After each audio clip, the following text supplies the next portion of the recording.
Good evening. I'm Ruth Bergman, Director of Education for the Holocaust Memorial Center.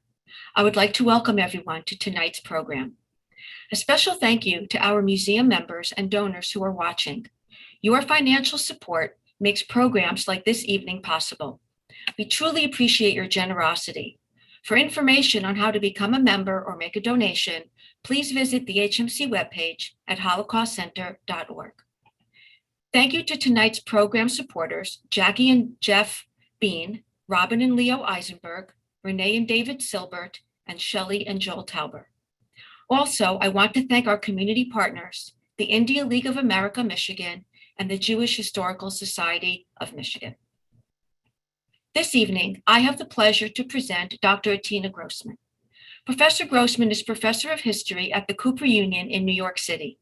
She has held many fellowships, including the Davis Center at Princeton University, Mandel Center of USHMM, and the American Academy in Berlin, as well as guest professorships at Humboldt University Berlin and the University of Haifa. Her current research focuses on Jewish refugees in the Orient, as well as the entanglements of family memoir and historical scholarship. Please welcome Professor Grossman. Good evening. Thank you so much for the introduction, and thank you to the center and also to the community partners, the Jewish Historical Society and the India League. I'm really very delighted to be here tonight, albeit on a somber occasion. And I'm also just want to note that it seems that there's a Cooper Union alum in the audience. So a special greeting to all of you. I wish I could meet you in person. I'm getting a message that that I'm a little bit too low. Is that better now? I will yell at you. I'm good at that. Okay, great. Thank you. So since we don't have that much time, and I'm also very eager to hear some of your questions, I'm going to move right into this presentation, and I will actually first start by sharing my screen. There we go. Hold on. Whoops. Hold on. There we go. Okay. Can you see my screen? Oops, it's actually in the wrong direction. How did that happen? Sorry. I'm going to go the other way very quickly. Okay. So I'm going to talk to you about my work where I think about two places, two sites, Iran and India, as cacophonous, multicultural, multinational micro-sites for Jewish refugees from Nazism in global transit, and also briefly as a key center for the Allied war effort during the Second World War. This is a focus that necessarily intersects with global histories of empire, anti-colonial struggles, and also that of non-European Mizrahi Jewish communities. In that sense, my project is part of a larger, oh, sorry, I'm getting another message. Sorry, yes. It is part of a, there we go, is part of a larger way of thinking about refugees and survivors, and part of a remapping turn in Holocaust studies. It's one that is increasingly visible as scholars, especially younger ones, fluent in the regional languages and contexts, as well as European histories of flight and migration, start to examine entangled issues of race, class, gender in the encounter, the unexpected encounter between European Jewish refugees and colonial in India or quasi-colonial in Iran subjects, as well as authorities in these mostly temporary flight destinations. And a major goal in all of our projects is really to bring together researchers on this experience of European refugees from Nazism and the Holocaust with scholars who are actually from and or experts in the regions we are investigating, including, of course, those with expertise on the existing local Jewish communities. My own research, looking at this expanded map, we're going to zero in on a journey that starts in Berlin, Germany, and takes us to Tehran, Iran, and then into British India. My own research centers on the intensely ambivalent and paradoxical experiences, sensibilities, and emotions of bourgeois, mostly German-speaking Jews who found shelter from National Socialism in Iran after 1933 and in British. Are you having a problem with the slide view?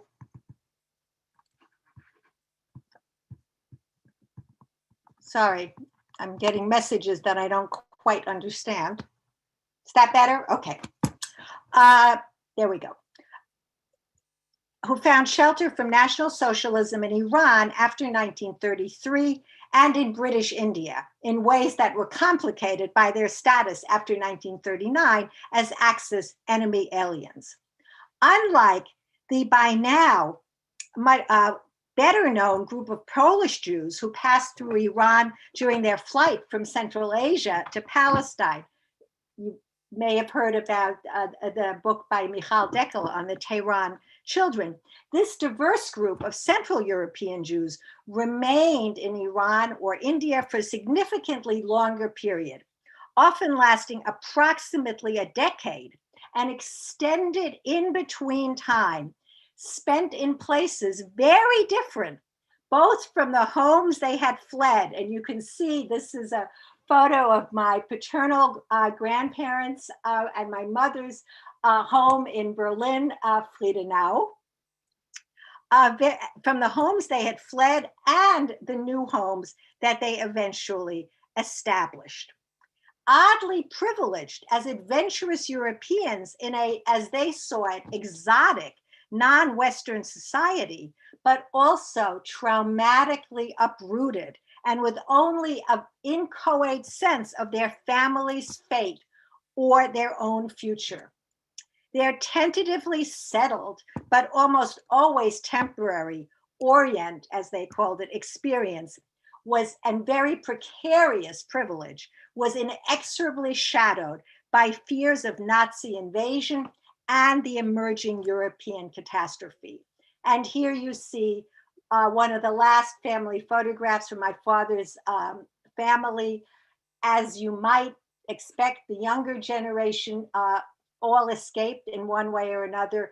The older did not. On the bottom right is the last photo of my father with his mother. I think you can see some of the anxiety already present in the 1930s during these moments of departure. And for me, as I'm going to tell the story tonight, this is, as you see, a very personal story. It's a kind of family memoir from 1935 to 1947 of my parents, two bourgeois Berlin Jews who, as they often insisted, never would have intersected at home, but met as refugees in Tehran in the mid-1930s, their relationship developing against the dual backdrop of the emerging European crisis and their paradoxical experience as uprooted refugee Jews.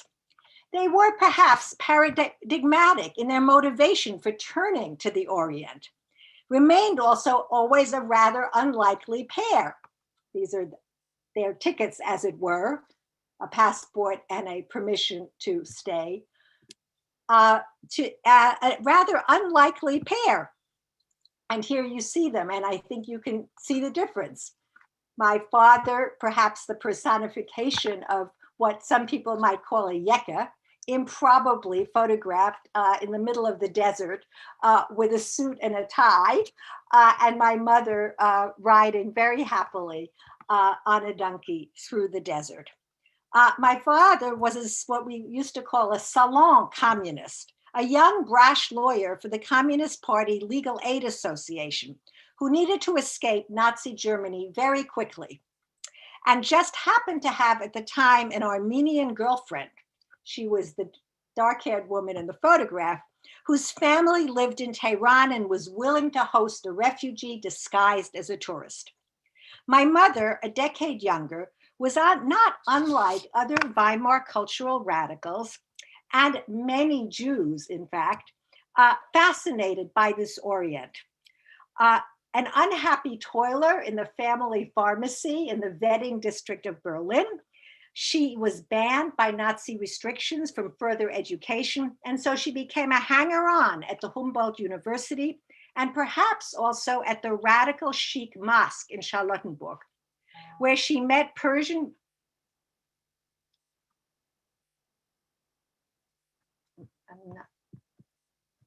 Slide. I'm getting these messages that I'm getting a little confused by, I have to confess. Are you not seeing the screen, the images?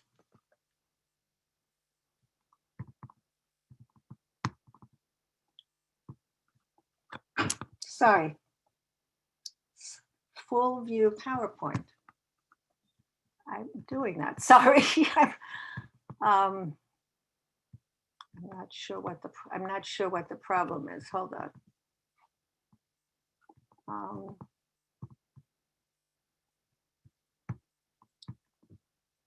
Should I stop sharing for a moment and start again? Oh, it says it all looks great. So what's the problem? Sorry, I don't mean to. Let's do it again. Oops. Okay, seems to be working. So here we are. And so she was at the Humboldt, where she met Persian students and began the study of Farsi that served her well during 11 years in Iran and accompanied her entire life. A kind of wannabe Orientalist, not hampered in her professional dreams by the Nazis. She ultimately became the departmental secretary in the Columbia Department of Middle East Languages and Cultures. My father, on the other hand, was an accidental refugee, more typical, who would surely have preferred to go west and always insisted that the Orient was, as he said, no place for a Berlin lawyer, as you might tell by looking at the photo. Why is this not moving? Here he is again, sitting in the desert, no place for kein Ort für ein Berliner Rechtsanwalt, as he often said.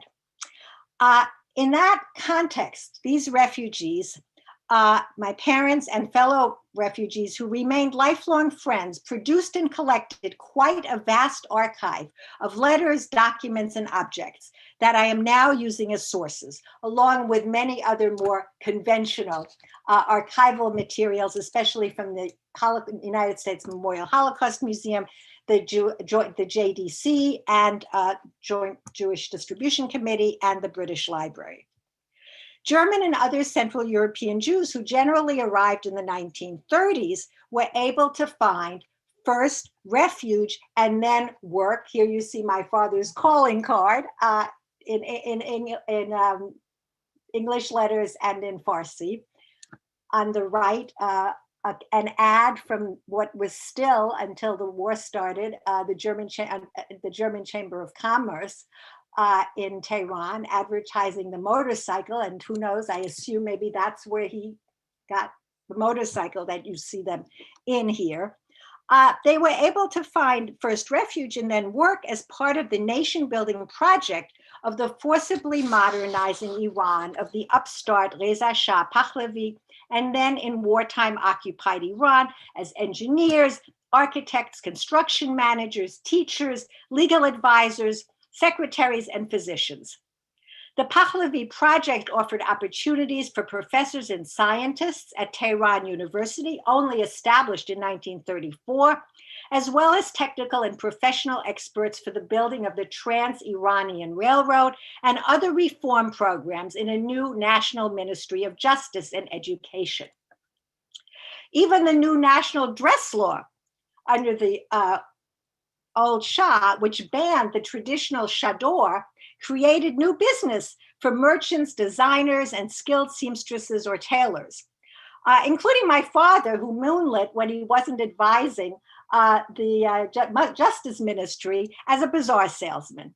And here you can see my mother is doing some shopping at the bazaar, and on the right you can see that she too is working as a secretary, and she's writing from the Palais de Justice.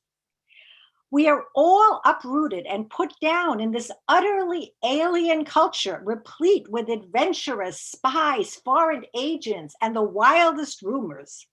Things are so much more comfortable than they would have been under normal circumstances at home. Recall the refugee pediatrician. Persia offered shelter and adventure, but also danger.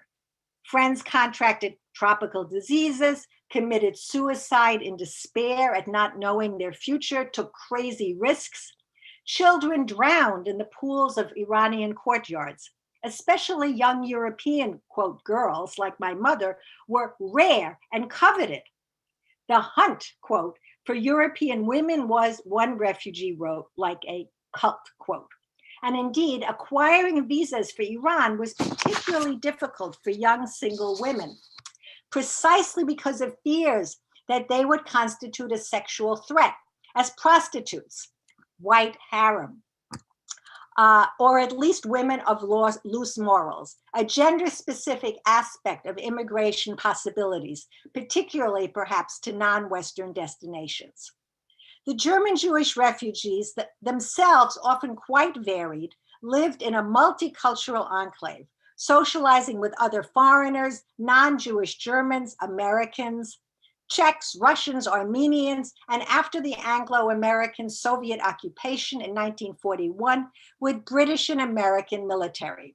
Close contacts with Iranians were generally limited to everyday life encounters, domestic servants, chauffeurs, and here also especially also Persian Jews, shopkeepers, professional or business colleagues, pharmacists, language tutors, and landlords.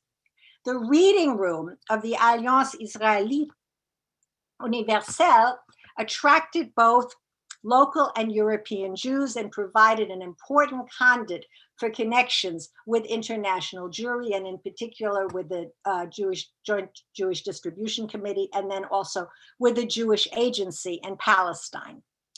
Genuinely intimate relationships were mostly tied to the particular liminal world of mixed couples and Armenian or Russian families who tended to socialize with Europeans.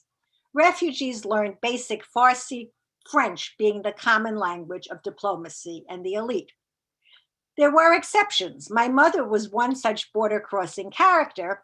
You can see here, this was her Farsi language notebook with a picture of the crown prince who would become the Shah, the last Shah of Iran that we all know.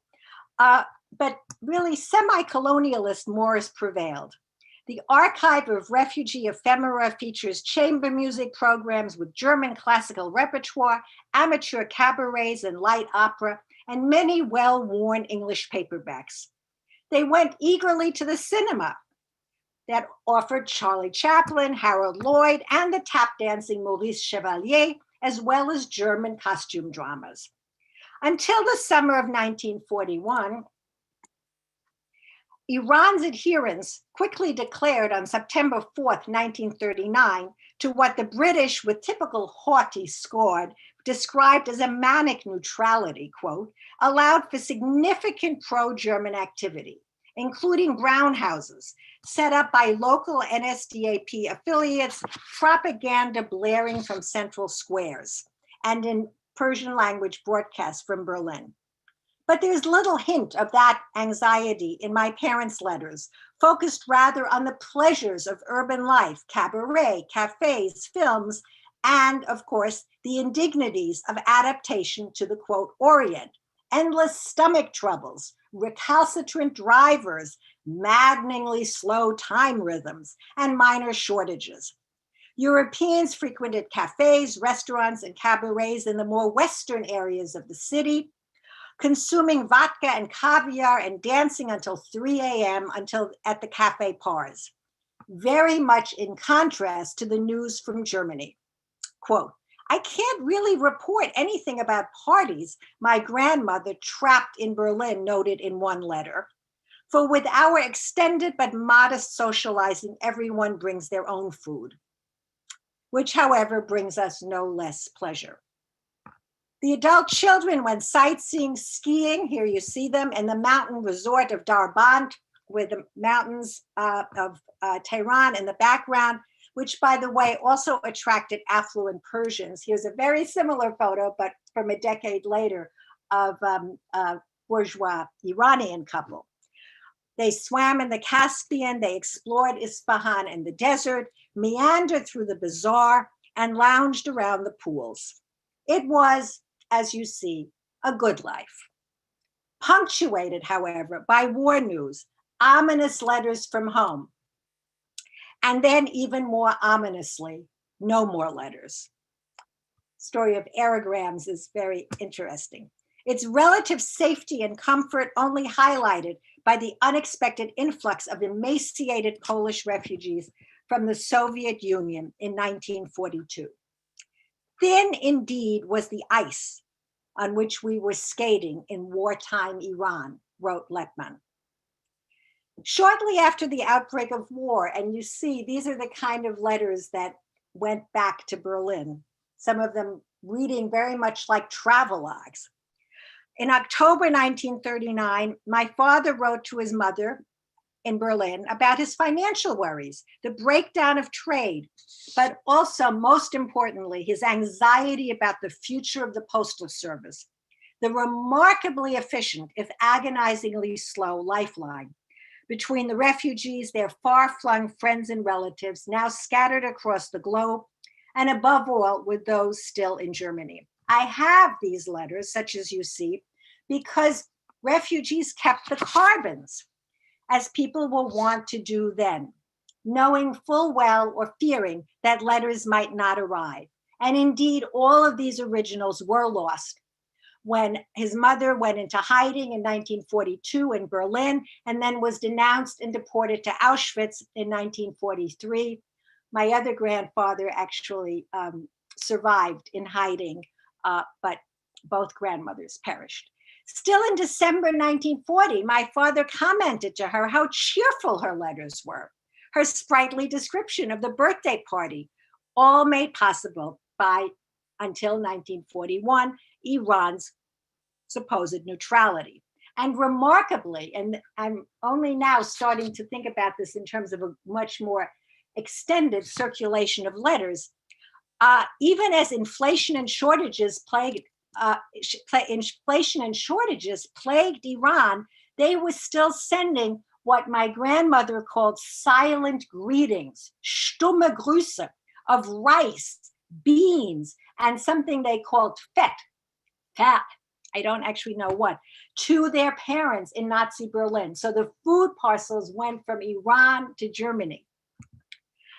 Iran was also, as many of you may know, one of the most important, albeit non-combat theaters of the war. Alarmed by German influence, the invasion of the Soviet Union, German Axis victories in North Africa, and determined to protect precious oil supplies, British and Soviet forces divided the young monarchy into southern and northern zones, deposed the old Shah, and installed his son, Mohammad Reza Pahlavi, as titular leader. At the end of September 1941, President Roosevelt ordered the formation of a US military mission in Iran, launching what would become and remain the Persian Gulf Command, under none other than General Norman Schwarzkopf Sr., whose son is still remembered by some people when he attended the American school in Tehran. This crucial Allied supply operation brought some 30,000, mostly African American because non-combat, US uniformed personnel and thousands of civilian workers into Iran, supplementing a British force that actually was composed mostly of Indian troops. And as part of Lend-Lease, shipped millions of tons of material, including some 5,000 planes and 200,000 trucks, all assembled in Iran, to the beleaguered Soviets. Iran, you see the image here, was also the epicenter of an early Allied confrontation with the ravages of war on the Eastern Front. Polish military and refugees, estimated at somewhere between 114 to 300,000, we're very inexact on numbers, including soldiers, women, and children poured in from Central Asia, described as haunting shadows or walking skeletons, a situation that the US Red Cross had referred to in spring 1942 as, quote, this awful lowercase Holocaust. Tehran became then, thanks to the work of the JDC and the Jewish Agency, a center for transit camps like this one, where you see the Tehran children who had arrived from Central Asia on their way to Palestine, and a relief operation that shipped vital goods to the Soviet Union. In fact, Tehran was a key site for the rescue of several 100,000 Polish Jews. And you see here a postcard that arrived, you see at the JDC office in Tehran. On the back, there's a message in Yiddish saying, thank you for the matzah. And some of the Central European Jewish refugees were also actively involved in that operation. Now I'm going to turn briefly to the story of India, because that too actually became the site for Central European refugees. We don't know exactly how many, maybe 6,000 altogether. It was actually the largest number of refugee Jews in Asia, second only to Shanghai, which of course had more. And so when in May 1941, my father, British transit visa, American affidavit, ticket on the SS General Gordon sailing from Bombay to San Francisco in hand, hopefully made his way across the border to India, only just having noted for the first time the Polish Jews arriving in Tehran. He didn't know that he would not have the same luck as the chemist Epstein here. You see his identity certificate, which allowed him to actually establish a very comfortable life in Madras, now Chennai, in Madras, still in the 1930s. But for someone unlucky enough to arrive passing the border at Quetta, now Pakistan, just a couple of weeks before the planned occupation of Iran, he stumbled into, as he said, one of the hottest and most guarded spots in India, where everybody arriving was suspected as a fifth columnist. And thus he himself was actually suspected as an enemy, not just alien, but an enemy agent. And the correspondence records this intensely ambivalent set of emotions starting in 1941, when, here you see the records of his internment from the British Library, from the India office files, when I was, quote, for 20 days, the only European prisoner in the Quetta district jail, with a whole jail hospital at my disposal, together with 2 servants and a cook, specially engaged for preparing my meals. He is bemused, horrified, frustrated, and hardly grateful for this racialized colonial privilege. The poor cook prepared the most awful food, and he really subsisted on the 1 penguin book a day lent him by the kindly Muslim deputy superintendent. So he became one of several hundred refugees out of thousands, restricted to camps after the recommendation of an Aliens Advisory Committee in August 1941. And over 100 aliens eventually transferred to internment camps, undesirables of one kind or another. And you see he's listed here as a merchant from Persia, reported to have traded with Germany while in Persia. That was his import-export work in the bazaar that made him so suspicious, but also his bad timing.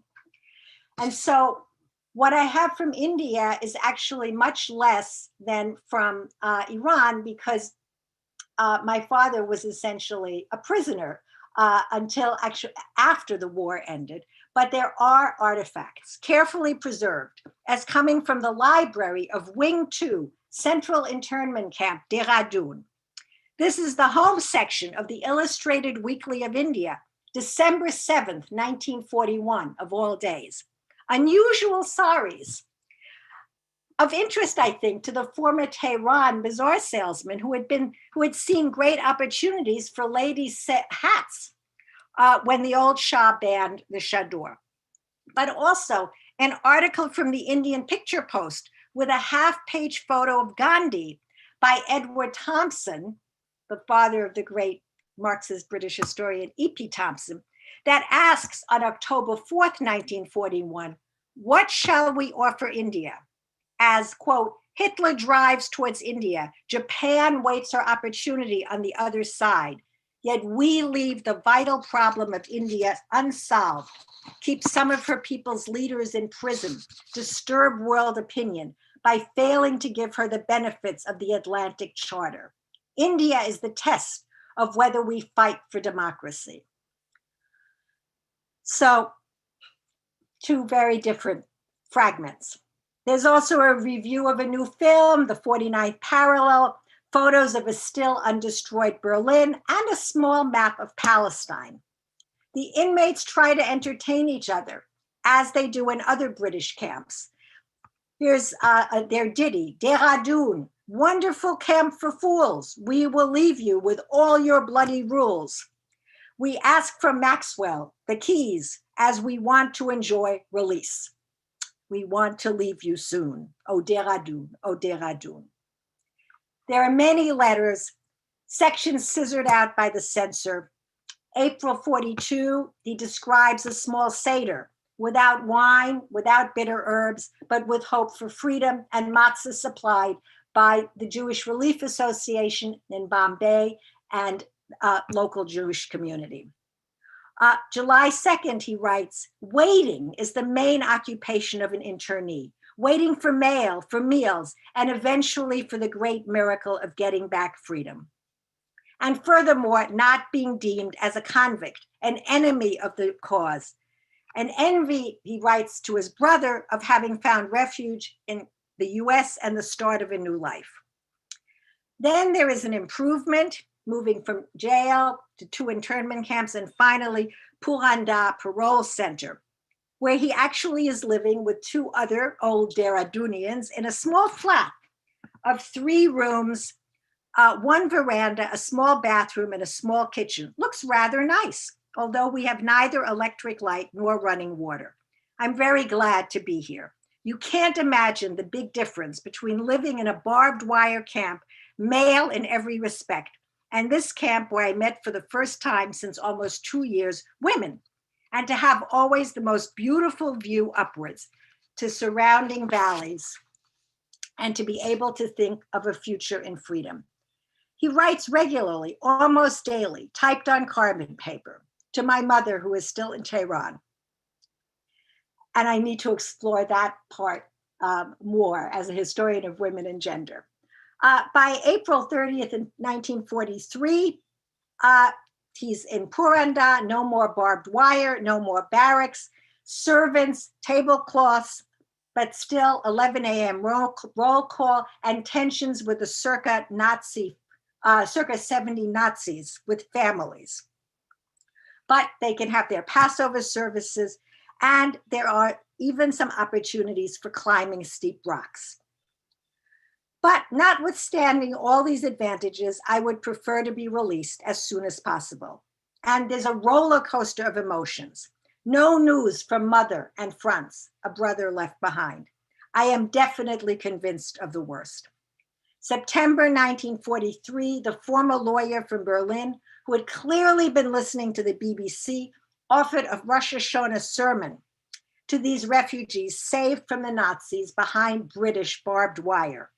In this solemn hour, we remember our fathers and mothers, our brothers and sisters, who, unlike ourselves, had not the opportunity to escape the disaster and whom we shall never see again.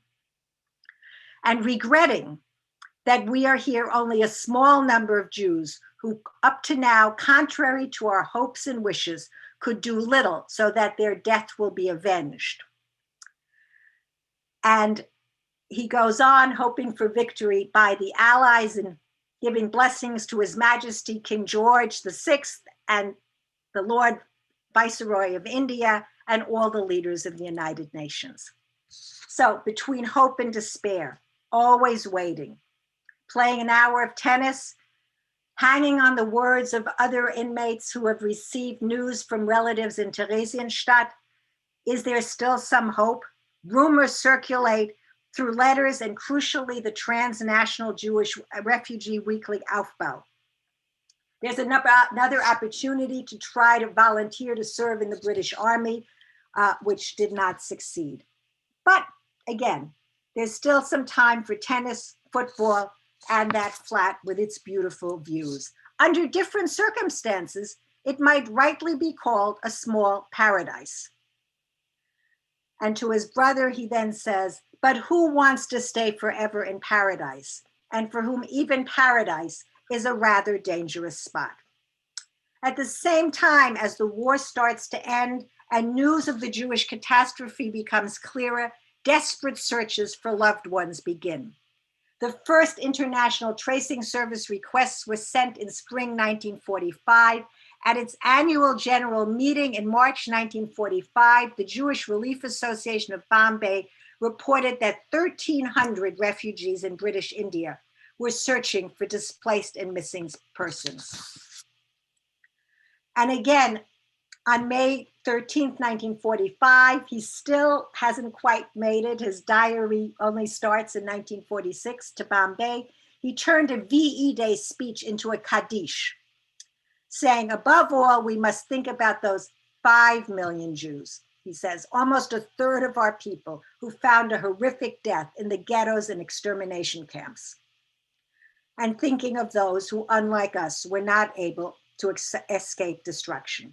And then finally, December 1945, his first letter written in freedom, since more than 54 months living in a boarding house managed by Berlin refugees with very good food, a nice single room, and a bath, and a marvelous view. On conditional release, he types a text somewhere between a list and a poem called Wish Dream, after 10 years in Inner Asia, 5 years India and 6 months Bombay. He's been freed, but visa and assetless was not free to leave India. And he starts to think about the classic yearnings of a stateless refugee without a passport or papers, living out of suitcases, speaking the patois of the uprooted, who has lost access, he thought, to his own language or any elegant language, without money or property, all confiscated by the British, condemned to idleness, except the busyness of trying to free oneself, reduced, as he says, to writing applications.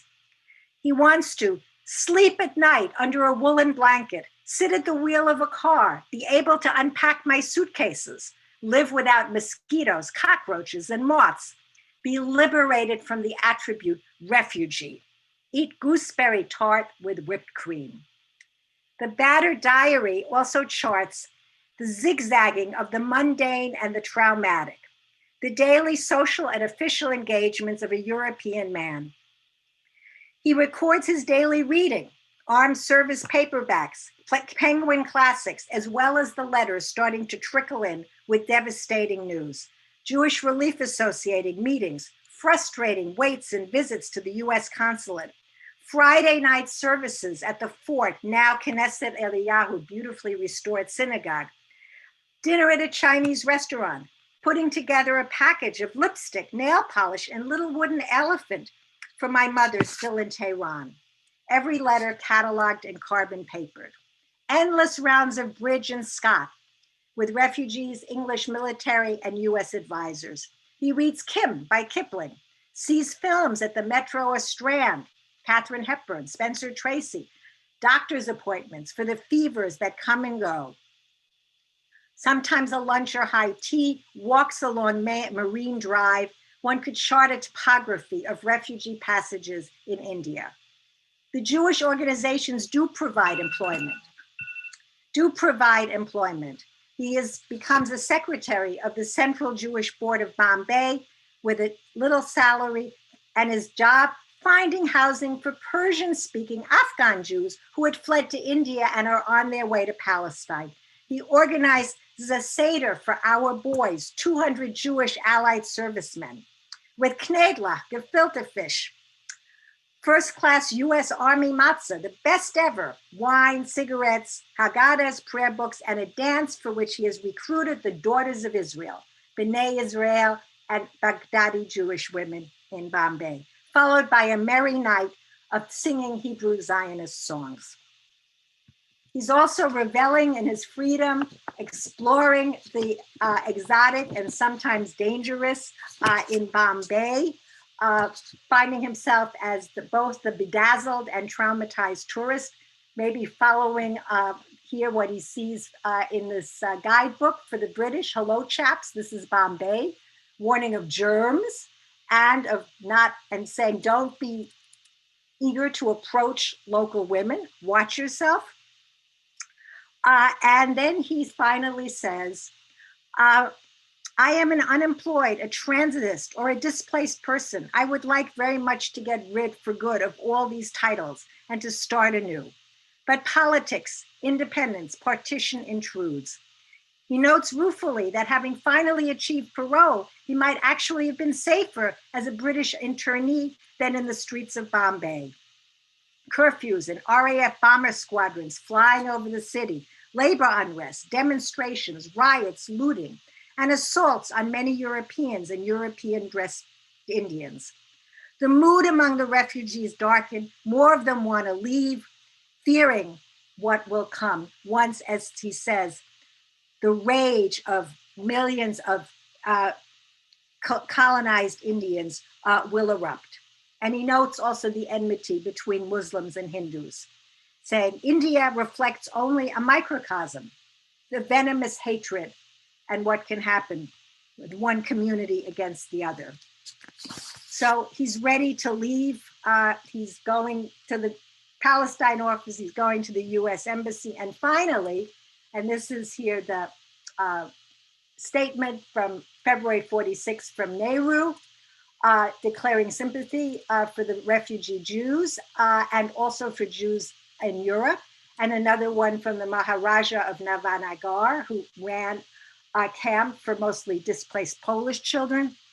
In March 46, he finally has breakfast with Camille Honig of the World Jewish Congress and Sidney Silverman, a left-wing Labor MP who had already been on the ground in Belsim and who had been talking also to Gandhi in Pune and trying to collect funds for Jewish survivors in Europe from wealthy Baghdadi Jews. So always back and forth, this interplay of conveying terrible news, asking for more news, trying to process what is being communicated, hearing stories from British military who had in fact been in Germany, and coupled with the nerve-wracking continued fear of repatriation. Finally, he gets his visa and he is able to leave by noon, August 20th, 46, as India was in the throes of anti-colonial struggle and emerging Hindu-Muslim violence. He is on board the General Gordon, a still unconverted troop ship, almost exactly 5 years later than intended. Cost only $350, much less, he notes, with trademark irony, than in 1941. This is actually the menu from my mother's transit somewhat later in February, with terrible British food, as you see on the menu. Simultaneously, he is marking time via the Jewish calendar, planning to reach Hartford, Connecticut, and his brother on September 25th, which he knows is Rosh Hashanah. And indeed, he finally arrives via the Philippines, has his first use of woolen trousers, pillows, and blankets. And then the long-awaited day, he can phone his brother in Hartford, gets on the cross-country Pullman, and is able to start another life. And I just want to show you here a couple of mementos from this transit. This is a self-made badge that marks him simultaneously as a prisoner of war, but also with a Jewish star. And on the back, he lists all the camps that he was in British India. He also kept one of the few things that he was able to keep, his cup from internment camp, so important to prisoners everywhere, even under vastly different conditions. So I just am showing you some of the mementos that we still have, some hand-tailored shoes and a jacket and a sash from Tehran, some Persian miniatures, a beautiful Quran, pages from the Quran, and interestingly, a Persian rug, which kind of brings us back full circle to the kind of rugs that were in the homes of those bourgeois Jews back in Berlin, but this time transported from Tehran to the United States, where a kind of hybridity prevailed. And I think the best sign of that is the way he ended that first letter in the US. He says, "This letter ends, Inshallah, our 8 years correspondence and separation," to his brother in Tehran. So we want to think more about those experiences and also their aftermath. Thank you.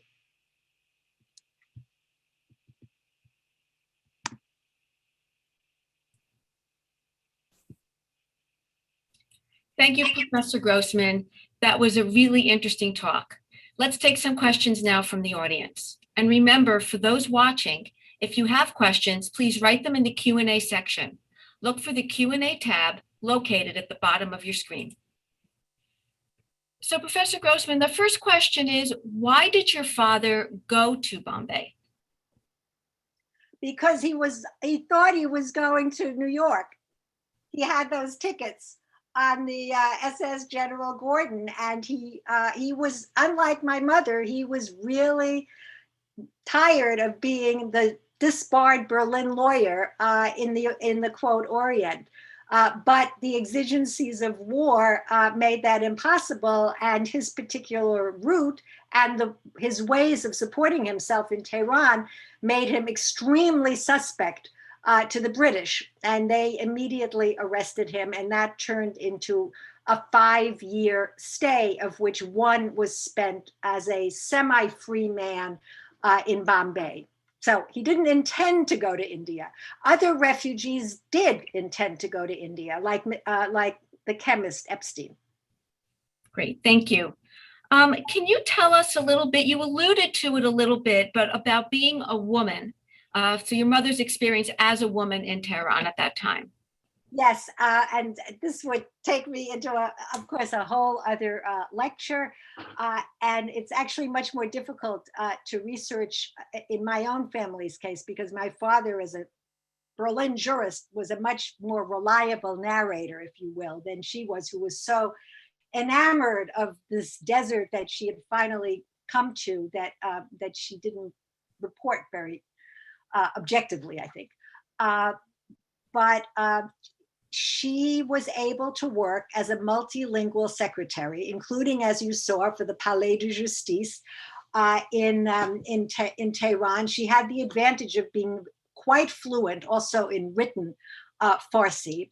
And so she was able to work sometimes for the Iranians, sometimes for the British. She also worked for people in the JDC. But I should say that it was rare for single European Jewish women. And to the end of all of their lives, the three single Jewish, German or Austrian Jewish women in Tehran were very, very close friends, even though one was in LA, one was in New York, and one ended up back in Vienna. So they were a rarity. Families were different. And women ran households. Women were able to run sometimes kind of pensions for refugee Jews where they would cook meals. And they were also able to work, not officially, but often in their professions. Like Mariana Lepman, who was a physician, was able to work, but never officially as a doctor. She was not admitted. That's so interesting. Thank you. Did any of the Jewish refugees stay in Iran or India after the war? Yeah, that's some of them stayed into the 50s, and that's true also in India. Most of the refugees in India, some left with partition, as did the great majority of Indian Jews also. That in so 47, 48, some stayed until the early 50s, and some, especially actually women who had married Indian men, remained forever. And there's some very famous examples of that, of where you would never know that they actually had that background. In Iran, most people did eventually leave, although they maintained their connections. When I think about the circle of my parents' friends, the refugees had their own community, but within those refugee communities, there were micro communities. We know the Shanghaiers, but many of their friends, in fact, had been in Tehran. When I went with my parents the first time in 1971, we still met Fräulein Goldenberg, who was famous in Tehran as being one of the last remaining refugees. But most of them did leave, and that's something to think about, because it's true for the great majority of European Jewish refugees in non-Western locales, except of course for Palestine and then Israel. And it's interesting to think about the differences and similarities, because it was also desert, but under, of course, a different, under quite different circumstances. So most people did, in fact, leave. And one of the things that we're trying to do now is recover that history. Young Iranians and also Indian scholars are really interested in this, and they can provide us with insights that someone like me, trained in European history, simply cannot provide. So it's really a team effort we're engaged in. Thank you. We'll take one final question. What happened? Do you know what happened to your family members who stayed in Europe? Did any of them survive? Yes, I do know.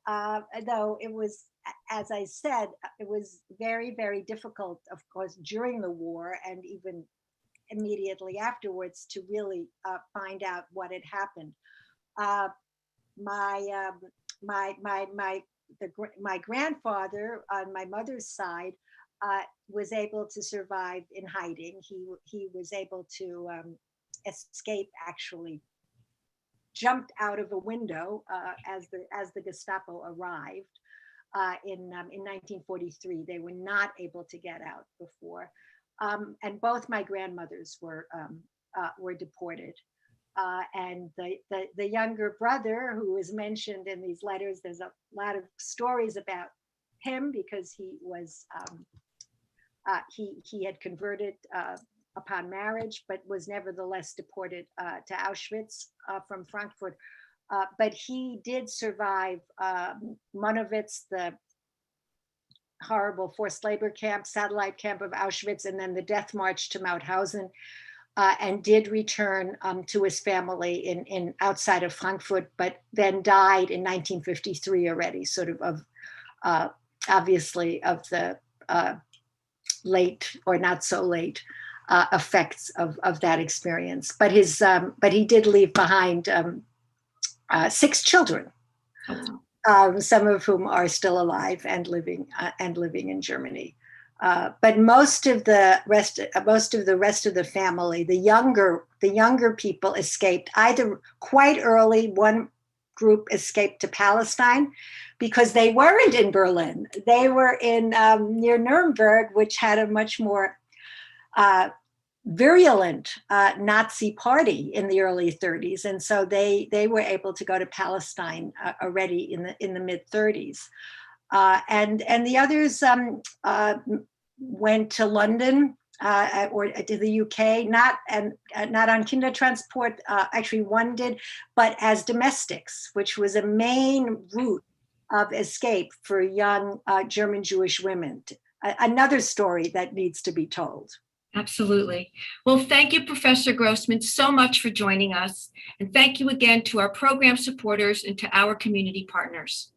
I invite all of our viewers, if you are not already, to become museum members by going online at www.holocaustcenter.org or call us so that we can continue our work to fight anti-Semitism, prejudice, and hatred. HMC's next event will be on Thursday, July 8th. It features a talk about the evil Auschwitz doctor Joseph Mengele. Author and historian David Marwell will discuss Mengele's twisted career and escape to South America. To register for this program, please visit our website at holocaustcenter.org. Thank you for joining us, and good night.